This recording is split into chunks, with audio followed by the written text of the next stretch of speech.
Bienvenue dans un monde où abonde sur les ondes une faconde lyrique et immonde. Bienvenue dans un monde où Nokia vend des téléphones de plus en plus petits et à des prix de plus en plus grands. Bienvenue dans un monde où Nokia vend des téléphones tout court. Bienvenue dans un monde où les écrans sont cathodiques et franchement on n'en fait pas tout un plat. Bienvenue dans le monde de Monsieur Fred. Monsieur Fred est une émission culturelle. Merci Marguerite. Bonjour YouTube, c'est Daimon. Après le reportage sur les débats de Gérard, je tenais à vous parler d'une émission de radio tout aussi dingue qui passait à la même période. Saluée par l'ensemble de la critique de l'époque, elle ne connaît hélas pas la même postérité, à l'exception des émissions re-uploadées. Si vous avez moins de 30 ans ou que vous habitiez en province, il est probable que vous n'en ayez jamais entendu parler. En effet, au début des années 2000, WeFM n'avait pas ou peu de fréquences en dehors de la région parisienne. Et rares étaient les foyers équipés d'internet. Parce que YouTube mérite mieux que des replays de Koé ou de Guillaume Play, dépoussiérons ensemble ce joyau de la bande FM. Oui, je viens ce que j'entends. Il n'y a plus de glaçons. Antenne dans 30 secondes. Non, c'est pas le moment, Marguerite, là. Il y a plus d'important que ça dans la vie. Nom d'un chasse-neige clitoridien. Plus de glaçons. Plus de glaçons. Ah, On m'a appelé. Ta gueule, Déluge. Antenne dans 15 secondes. Il n'y a pas d'antenne qui tienne, Marguerite. Nous, si on n'a pas de glaçons, on ne poursuit pas l'émission. Hein.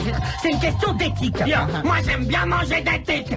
Mais enfin, patron, vous ne pouvez pas faire ça. Le patron, l'autre, doit nous écouter dans sa voiture. Il a envie de se rendre compte que vous n'êtes pas à l'antenne. Alors, ce que tu fais, c'est que tu tiens l'antenne le temps qu'on aille chercher des glaçons. D'accord, Marguerite? Mais je suis pas sûre que ce soit une excellente idée. Mais si, ce que tu fais, c'est que tu nous imites, chacun notre tour de temps en temps. Tu parles des choses culturelles, puis ça passera comme une lettre dans le beurre. De toute façon, t'as rien à qu'un on te laisse avec latex. Oui. Marguerite, je te le promets, on est de retour dans 5 minutes, tu ne t'inquiètes pas. Et où est-ce qu'on va trouver un marchand de glaçons vers une heure pareille, Fred, bordel? Mais vous avez de ces questions, vous? Au pôle Sud, bien évidemment. Les sagas audio n'ont pas attendu le donjon Naëlbeu qui est Internet pour exister. Puisqu'à la fin des années 90, début 2000, on pouvait entendre à la radio le monde de Monsieur Fred. Plus fin que l'épopée temporelle et plus trash que Clyde Vanilla, LM des Meufs, c'est ainsi que se prononce l'acronyme, est une émission quotidienne diffusée de 23h à minuit où personnages fictifs et réels se mêlent dans des aventures invraisemblables de 30 minutes, entrecoupées de pubs et de chansons. Y'a un moucheron dans ma soupe, je l'engueule, il en a rien à foutre. Il m'observe avec un grand sourire, c'est con, mais ça suffit pour m'attendrir. Même la programmation musicale du monde de Monsieur Fred, qui prévoit généralement chansons paillardes, absurdes ou variétés nostalgisantes, tranche radicalement avec celle de WeFM en journée, radio rock revendiquée. Mais sous WeFM, il y a une trappe. Et sous cette trappe, la forêt magique, où l'on trouve des dindons, un éléphant, un barman nommé Janine, une piscine de Jack Daniel, une fontaine de lef, un champ de cannabis et une série de personnages improbables, chargés d'animer une émission de radio malgré leur état d'ébriété avancé et leur refus de ce qu'ils appellent le monde réel. La structure d'un épisode entre le long sketch et la courte pièce de théâtre rappelle celle des Simpsons en plus barré, avec un élément perturbateur qui fait complètement dévier le sujet de sa situation initiale, pour finir généralement dans le what the fuck le plus total, où la subversion n'a d'égal que la précision paradoxale de la plume. WeFM, à l'avant-garde de Rick et Morty, Fred écrit tout avec Guillaume Denis, sauf l'explication finale de Daniel Morin qu'il découvre en live. Il y a donc, malgré les apparences, peu de place à l'improvisation. Si cette émission a été plusieurs fois récompensée, elle n'a pourtant pas plus d'imitateurs que de prédécesseurs. Pour comprendre ce qui a fait l'unicité du monde de Monsieur Fred, Il va nous refaire le coup du flashback no jutsu. Mec, faut arrêter de confondre YouTube avec un épisode de Naruto. intéressons-nous à sa genèse et donc à son créateur. Né en 1973, Frédéric Martin est le fils de Jacques Martin et Daniel Evenou. Membre d'une fratrie de 8 demi-frères et sœurs, il n'a pas dû être facile pour le jeune Fred d'attirer l'attention de son père, partagé avec les milliers d'enfants s'étant succédés sur les planches de l'école des fans, bien qu'il n'en parle jamais explicitement. Et puis un jour, il vous appelle en catastrophe, il manque un enfant, amène le nôtre. Oui. Donc il vous appelle, il dit quoi? Viens avec le petit. Je dis, lequel? Frédéric. Quoi? Lui, il imite très bien Giscard d'Estaing, mais que c'est facile. Il a quel âge, ce moment? Il a 7 ans, 6 ans. C'est dramatique, il n'y a pas d'enfants qui sont imitateurs et il n'y a personne. Alors je suis partie, avec mon petit, sous le bras. Il était avec son papa, il ne pouvait pas avoir peur, même s'il ne le voyait pas beaucoup. Nous allons accueillir maintenant le dernier candidat, Frédéric. Ah, c'est énorme quand on fait le quiz. Frédéric, mesdames et messieurs, est le seul candidat que je traiterai différemment, et pour 2 raisons. D'abord parce qu'on me dit, vous vous adressez toujours aux autres, et vous-même le feriez-vous. Donc la seule question que je ne puisse pas lui poser à Frédéric, c'est où est ton papa, pour l'excellente raison qu'il l'a à côté de lui. Alors, vous nous direz, c'est une famille de saltimbanques. Eh ben, bien sûr, et si mon enfant choisit un jour ce métier, mais ça m'étonnerait parce que qu'est-ce que tu veux faire quand tu seras grand? Deltaplane. Il veut être deltaplane, lui. Comment Thierry Leluron imite le président de la République. Bonsoir, mesdames. Bonsoir, messieurs. Voilà, donc j'insulte le président Valéry Giscard d'Estaing, je le traite de crétin, je traite Raymond Barre de connard.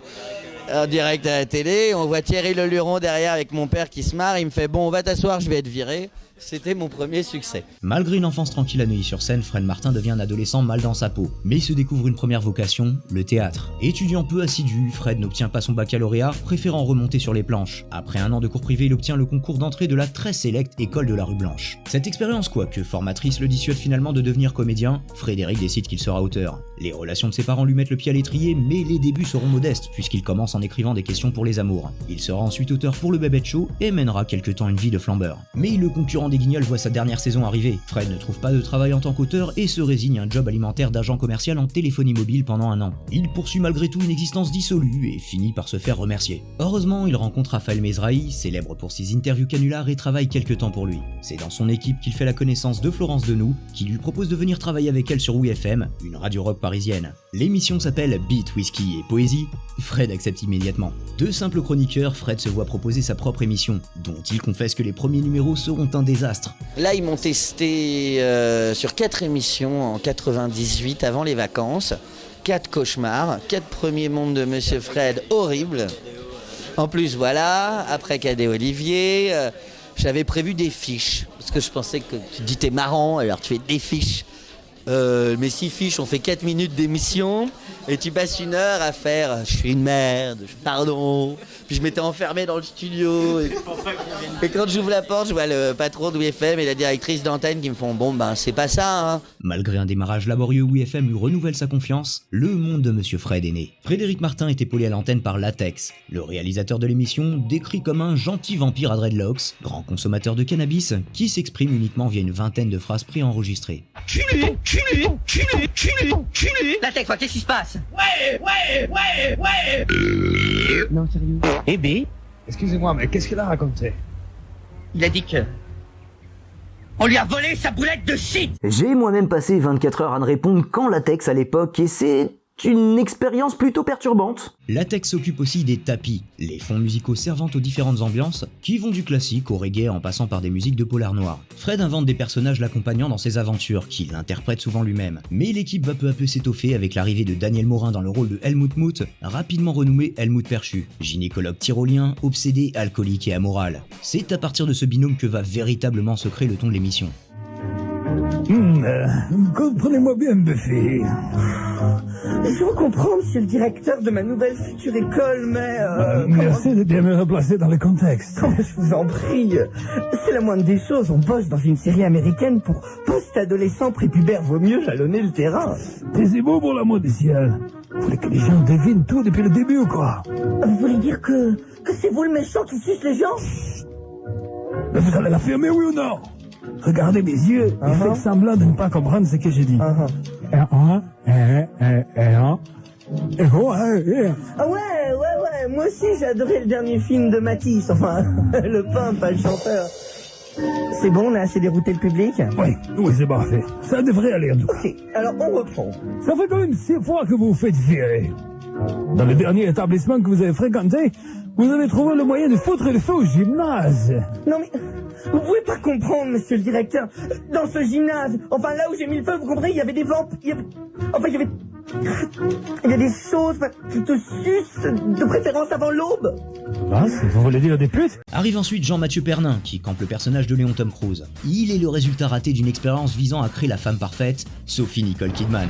Léon Tom Cruise fait office de schtroumpf grognon de la bande. Souvent rabat-joie, il est également le seul à réaliser pleinement le danger, l'absurdité ou l'amoralité, et bien souvent l'illégalité des situations auxquelles ils sont confrontés. En ce sens, Léon Tom est presque un personnage du monde réel. Bon, on fait quoi là? Personne n'a envie de bouger, on fait un petit tennis, ça chauffe personne un petit tennis? Ah mais t'es complètement dingue toi. Mais va piquer une tête dans la piscine de Jack Das que tu veux, ça te détendra là, tu me... Ah ouais, la natation, alors j'adore ça. Faire un petit water polo, non? C'est sympa le water polo? Dites-moi Fred, j'ai l'impression que votre nouveau meilleur ami parfait est pas aussi parfait que ça. Non mais il rigole là, Non, je suis pas sûr. Il rigole. Ah tu rigoles Léon Tom Cruise. Léon Tom Cruise, monsieur Mablatek Luge, emparez-vous de tous les homards. Ok, ça roule. Ah mais Fred, mais ça rime à quoi tout ça là? On t'explique après t'as rien obéi, merde. À l'instant, je suis le directeur de cet établissement. Et je vous préviens, je vous laisserai pas partir aussi facilement. Oh, Fred, il a un flingue, là, un flingue. Oh putain, Fred, il y a déjà plein de flics dehors, on est foutus. Par Saint-Moret, je vous en conjure, Fred, rendons Léonard et rendons-nous. Maxime Nathalie dit Monsieur Meuble est à peu près son opposé.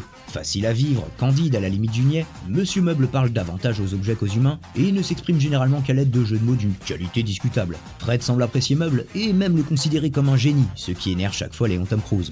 Nom d'un couvre-chef qui chapeaute la radio rock. Oh, bonjour monsieur Gentil. Et on vous a rapporté un cadeau, c'est le fruit de notre pêche. Notre plus belle pièce. Ah, magnifique. Un fauteuil Philippe Stark, j'adore. Non, c'est un poisson. Non, c'est un vieux banc rouillé. Moi, pour tout vous dire, Mickaël, j'hésite encore. Parce que je me dis parfois que c'est Monsieur Meuble qui a raison, et parfois je me dis que c'est Tom Cruise qui a raison. Enfin, ça me prend les... Écoutez, monsieur Meuble, c'est pourtant simple. Bon, j'accepte de vous le réexpliquer une dernière fois, simplement et calmement. Les endives ne poussent pas avec la tranche de jambon autour. Nom d'un tractopelle qui distribue des tractopelles. Mais c'est pourtant comme ça qu'il amène au restaurant. Oui, mais c'est au restaurant, justement. C'est préparé en cuisine. Il y a un homme qui enroule l'endive dans le jambon avant de vous la servir chaude. Ah bon, mais parce qu'elle pousse pas chaude non plus. Mais non, c'est une endive, un légume, une chicorée sauvage si vous préférez. Sauvage ? Par le fouet de Gloria Lasso. Mais je savais pas que c'était aussi dangereux que ça, une endive, moi. Monsieur Meuble, s'il vous plaît, faut absolument que vous veniez avec nous parce qu'on a un problème de machine à café, preneuse d'otages là-haut et vous êtes notre dernier espoir. Ah bon? Vous plaisantez là, Fred, j'espère. Non. Non, mais... Attendez, mais pourquoi lui? Pourquoi, monsieur Meuble? C'est un apport indéniable. Mais demandez à moi, plutôt. C'est un demeuré. Je sais pas, il croit que les endives poussent avec du jambon enroulé autour. Mais c'est vrai, ça, hein, docteur? Mais rien n'est plus sûr, c'est scientifiquement prouvé, enfin. Stéphane Marek, alias Steph dans Tuyau, est quant à lui adepte des reportages et sports extrêmes. Toujours optimiste et volontaire, Steph aurait également plusieurs identités secrètes. Il s'exprime dans un langage présumé Jones du début des années 2000, avec abondance de verlan et de franglais. Un M27. Wow, mais je connais! Putain, une fois j'ai fait du barefoot sur de la lave en fusion tiré par un M27. Eh, ça déméco à donf. Bienvenue en Turquie, terre du soleil et de tous les plaisirs. Chez nous, vous pourrez réaliser vos rêves les plus fous. Ah ouais? Et quoi par exemple? Bah, quand je dis tout, ça veut dire tout. Ah, ça veut dire qu'on peut manger un sandwich accroupi sur des chiottes de prison humides et surchauffées en se faisant tabasser la gueule par un gros gardien de tôle, tout en sueur, homologué droit de l'homme? Et comment? C'est même notre spécialité. Les dernières saisons voient aussi de vrais rôles féminins succéder à Bénédicte, présente la seconde année. Marie Mamdjoglou, aujourd'hui dans Télématin, est à l'époque la voisine de la forêt magique. Elle arrivera souvent à imposer son point de vue en usant soit de sa plastique, soit de sa grande gueule. Petit Bouchon est, quant à elle, supposé annoncer le trafic routier sur WFM, d'où son surnom. Qui ose profaner ma sépulture? Mais qu'est-ce qui a dit ça? Moi. Oh mais enfin, mais qui ça, moi? Moi. Jabal, dernière reine d'Égypte. Je vais vous servir, mademoiselle Maglouglou. Mamglouglou. Marie Maglouglou. Bah vous l'avez, c'est formidable. Enfin, quoi. Toi, Harry, c'est pas trop tôt, ça fait 6 heures qu'on marche. Oh la rigolade, comme on a bien fait chier tout le monde sur l'autoroute en marchant sur la file de gauche. En plus de ces rôles joués par des co-animateurs, de nombreux personnages additionnels sont interprétés, souvent par Fred, dont le plus notable est Niluge, anagramme d'un auditeur prénommé Julien. Niluge sera un enfant abandonné et difforme, à moins qu'il ne s'agisse d'un opossum. Facétieux, il est également masochiste et indestructible, propriété que Fred et le docteur Perchu ne manqueront pas d'utiliser. Il nous faut un attelage, quelque... Attendez, j'ai peut-être une idée. Niluge? Oui? Ça te ferait plaisir de tirer ce traîneau d'environ 400 kilos sur 700 km? Et par moins de 40? Ah, tout seul? Oui, tout seul, oui. C'est vrai? Vous dites pas ça pour me faire plaisir? Non, c'est sincère. Tu peux même le faire pieds nus si tu veux. C'est le plus beau jour de ma vie. Donne, j'adore ça, la lacryme en moi. Niluge, Ça va? Ça va, t'as bien dormi? Non. J'ai fait aucun cauchemar. C'était nul. Comment capture-t-on la famille de Monaco? Niluge? Ouais, moi je sais, c'est une super idée.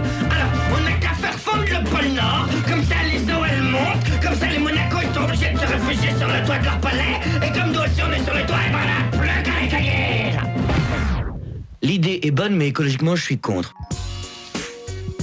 les Fred interprète aussi Virginie, 13 ans et demi, puis 14 ans et demi dans les dernières saisons. Virginie est le stéréotype de l'ado ingrate, commère et superficielle. Elle tient un journal où elle s'épanche sur les mecs, sa mère et Stéphanie, son ex-meilleure amie dont elle dit le plus grand mal. Virginie n'a que rarement un impact sur le monde de Monsieur Fred et sert souvent de parenthèse sous forme de mini-sketch.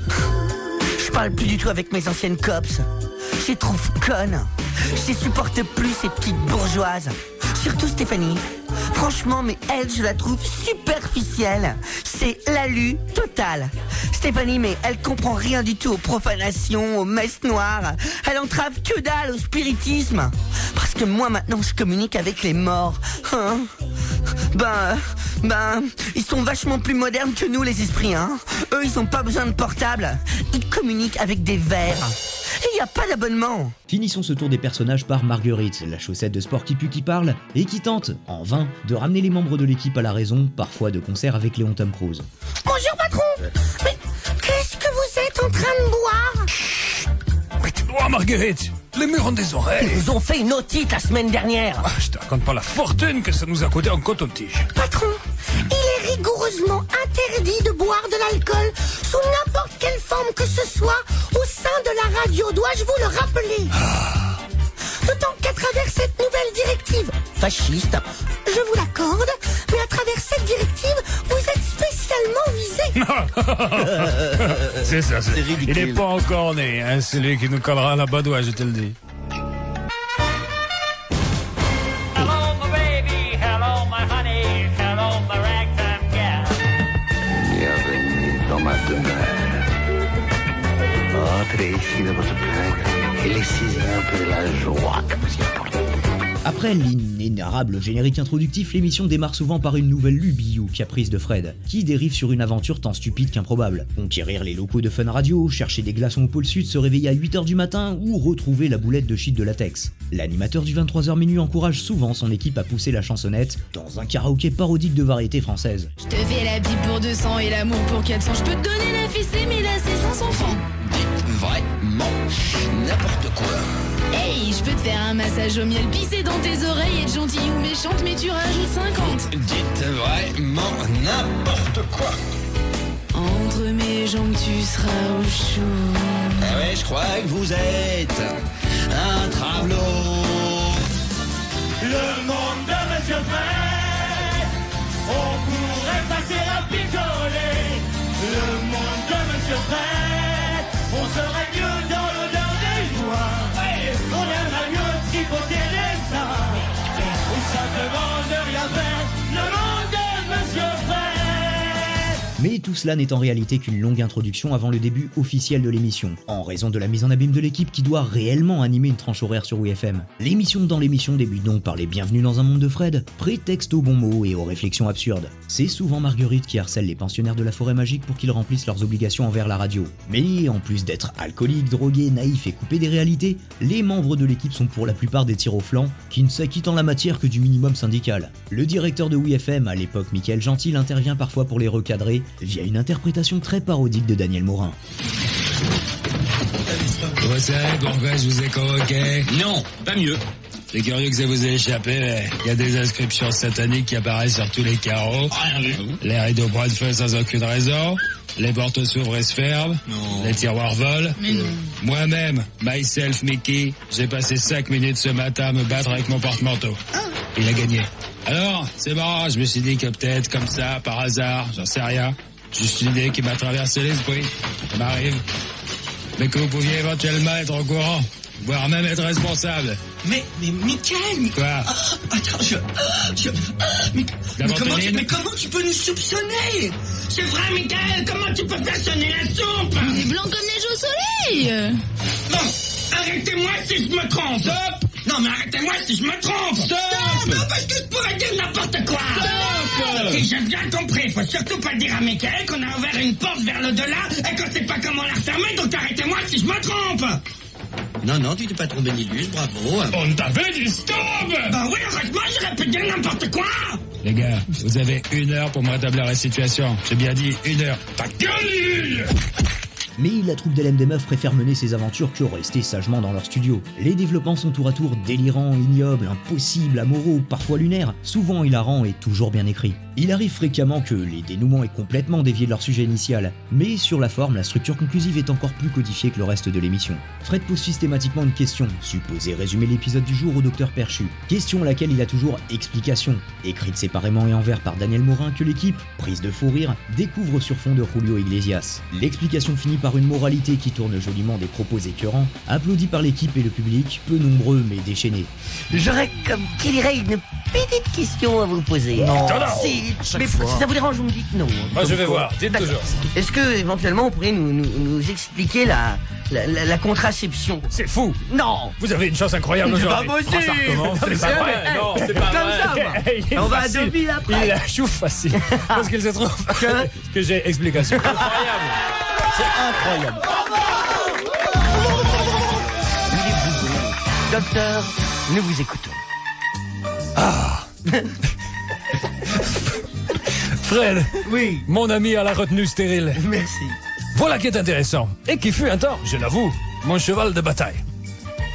Cela a même été mon sujet de thèse à l'université de Bangkok. Tout à fait. Un travail considérable que j'avais sobrement, toutefois, intitulé « Le bien fourré » ou « Comment limer comme un bâtard sans pour autant risquer une porte de chiard ». Et c'est important. C'est magnifique. Bref, je m'égare, revenons à nos dindons.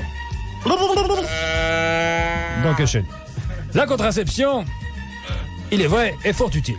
C'est une garantie de liberté pour les femmes comme pour les hommes. Vous croyez que ça l'amuse, la radasse, de ressembler à une grosse vache shootée à l'hélium? Et tout ça pour assurer le confort d'une feignasse d'alien qui pendant 9 mois passe l'exclusivité de son temps à se regarder pousser le cordon? Je suis pas complètement d'accord avec votre point de vue là, par contre. Je me choquais. Mais attendez, il y a pire. Non. Et l'homme alors, hein? Le mâle sublime. Oui. Qui tous les soirs, après des heures de labeur, pour gagner sa croûte, et celle d'une pouffe enflée qui s'allonge. Oh là là. Non mais c'est vrai. À côté de laquelle il s'allonge, et qui ferait passer n'importe quelle truie pour Virginie le doyen. On y pense à lui. On y pense. Non, on n'y pense pas. Je vais vous dire un truc, mon petit Friedrich. Oui. Il y a plus d'espoir pour un couple dans le trio, pilule, capote et stérilet, que dans Pampers Crado, tétine qui bave et biberon de lait. Ah, vous avez le verbe fleuri ce soir, docteur. J'en passe et des meilleurs, mon ami. Passez votre chemin. Mais l'an 2000, bordel de Tyrol! On n'a plus d'excuses à prendre des risques. Sans compter, il n'y a pas qu'une façon de s'envoyer en l'air tranquillement. Non. Mais là, bon, en fait, j'hésite un peu. Je sais que toute allusion au challenge rectal vous offusque. Oui, un peu. Bon, allez, je me lance. Mais rassurez-vous, Frédéric, je vais tourner autour du pot. Ah, enfin. Tout en nuance et en délicatesse, vous me connaissez. Bien sûr. Voilà. C'est un euphémisme d'ailleurs dans votre bouche, la nuance et la délicatesse. En matière d'emmerdement, vaut mieux en prendre pour 10 minutes que pour 20 ans. Oui. Vous m'avez compris? Là, je vous écoute. C'était la sodomie. Ouais.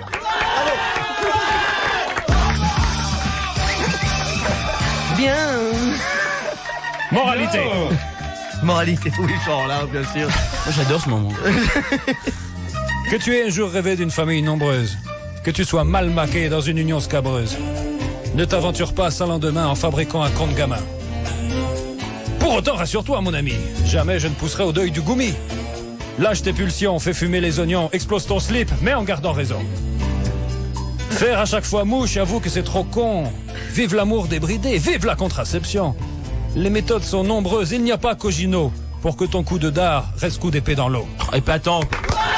L'émission se conclut systématiquement par une musique du magicien d'Oz et le même enchaînement d'extraits. Au revoir, mademoiselle. Au revoir, mademoiselle. Au revoir, mademoiselle. Au revoir, mademoiselle. Adieu, mes enfants.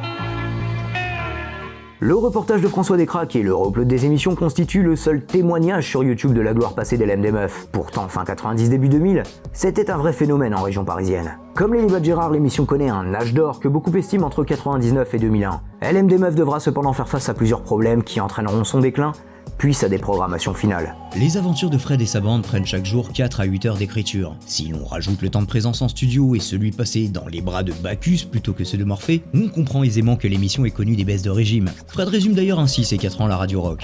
Je précise qu'on va longtemps être bourré dans ce que j'ai... Puisqu'après on arrive à Oui FM, Donc oui FM, 4 ans de murge.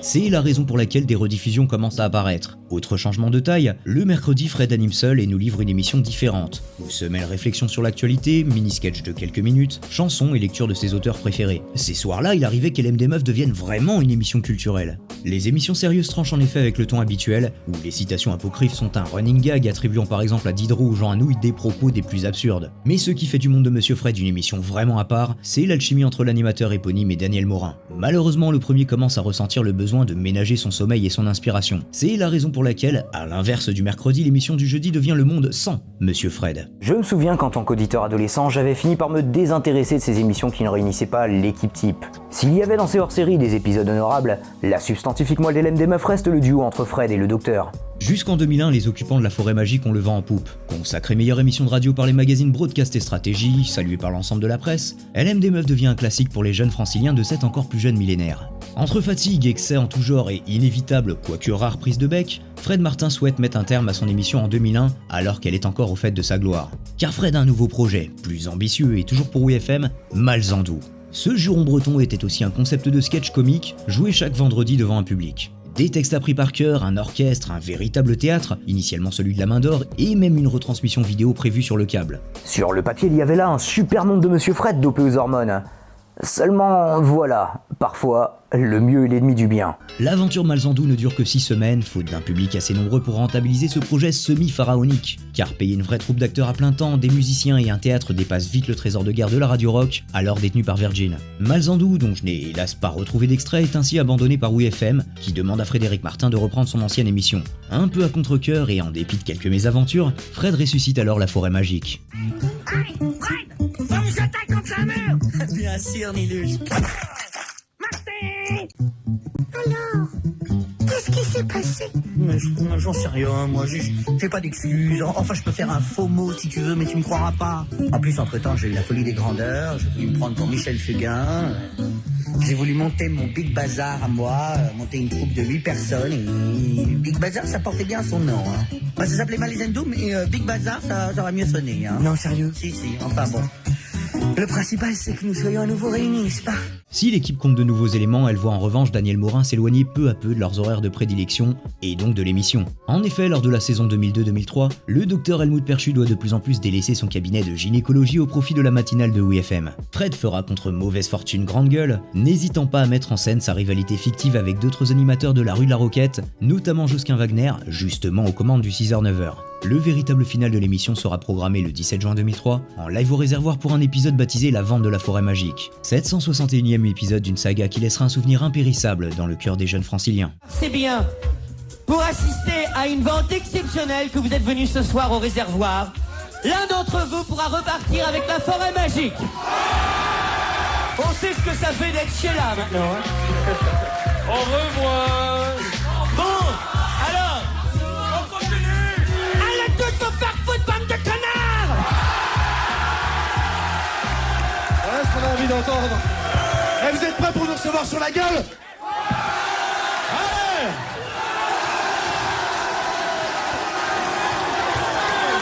Bon, moi je vous dis au revoir. LM des Meufs est devenu culte parce qu'il était la fusion parfaite entre une pièce de Ionesco, un conte de fées sordide et une engueulade de bistrot. L'émission nous surprenait, nous écœurait, nous faisait rire bien sûr, mais aussi réfléchir à certains travers de notre société. Heureusement, contrairement au débat de Gérard, l'épilogue du monde de Monsieur Fred est plus heureux que la triste fin de l'animateur moustachu. Après avoir combattu certains de ses démons et malgré quelques chroniques TV comme Le Choising sur Canal+, Frédéric Martin n'a pas ensuite connu la carrière qu'il méritait. Daniel Morin a quant à lui un certain succès, avec une émission à son nom et un poste respecté dans Le Fou du Roi de Stéphane Bern. Le bon docteur n'a pas hésité à renvoyer l'ascenseur à son ancien patron survolté, avec qui il partage toujours l'antenne. Clairement sous-coté, Fred est à mon sens l'un des plus énormes underdogs de la radio française. Marie Mamdjouglou a trouvé sa place dans la matinale de France 2. Quant à Jean-Mathieu Pernin, il est comme attendu l'un de ceux qui ont suivi le parcours le plus sérieux. Chroniqueur sur Arte dans 28 minutes et dans la matinale de France Info, il a tout de même passé 3 ans sur le Move avec son ancienne bande dans La Morinade. Je me surprends parfois à regretter l'abandon des projets pour adapter le monde de Monsieur Fred en bande dessinée ou en série animée. déplorer qu'aucune captation vidéo ne nous soit parvenue jusqu'à aujourd'hui, et espérer une ultime émission qui réunirait tout le casting. Bien sûr, le temps, la nostalgie font leurs offices. Si vous découvrez l'émission avec cette vidéo, elle ne ranimera pas chez vous ce qu'elle ressuscite en moi. Une époque douce amère et tendrement cruelle, faite de conflits et de passions éphémères mais dévorantes. Les larmes, les rires, les rivalités d'alors, ces chutes vertigineuses entre espoirs insensés et des illusions brutales. Avant que le pragmatisme ne remplace l'insouciance, avant que le conforme se substitue à l'insensé, avant que l'on ne se résigne à vivre et refuse de rêver. Je parle bien sûr de l'adolescence. Pour autant, j'en viens à penser que je ne comprenais qu'imparfaitement le monde de Monsieur Fred avec mes oreilles de lycéen. Finalement, la forêt magique était une version trash du monde imaginaire de Peter Pan, peuplée de trentenaires qui refusaient de devenir adultes en dépit de leurs excès. Moralité, car il en faut une. Tu mates cette vidéo, et tu l'as fait tourner. Abonné ou nouveau, donateur ou fauché, peut-être que tu es né dans les années 2000, que tu aimes t'enjailler sur vodka ou anquille. Ne te résigne pas, tout est à découvrir. Des pépites et des perles, même au royaume du pire. C'est certes dans les vieux pots qu'on fourre les bonnes confiottes, mais je connais les nouveaux, me dis pas que je radote. Ces plaisirs oubliés, tu n'as pas pu connaître. Ta seule erreur, ami, ne pas savoir quand naître. J'envie ce qu'il te reste à explorer, avide, quand toutes mes découvertes ont un goût insipide. Fais honneur au passé, sache aller de l'avant, mais ne laisse pas l'algorithme remplacer le talent. Oui, c'est pas ça. Quel poète. Adieu mes enfants. Et abonnez-vous à la chaîne sinon... C'est pas moi qui l'ai dit.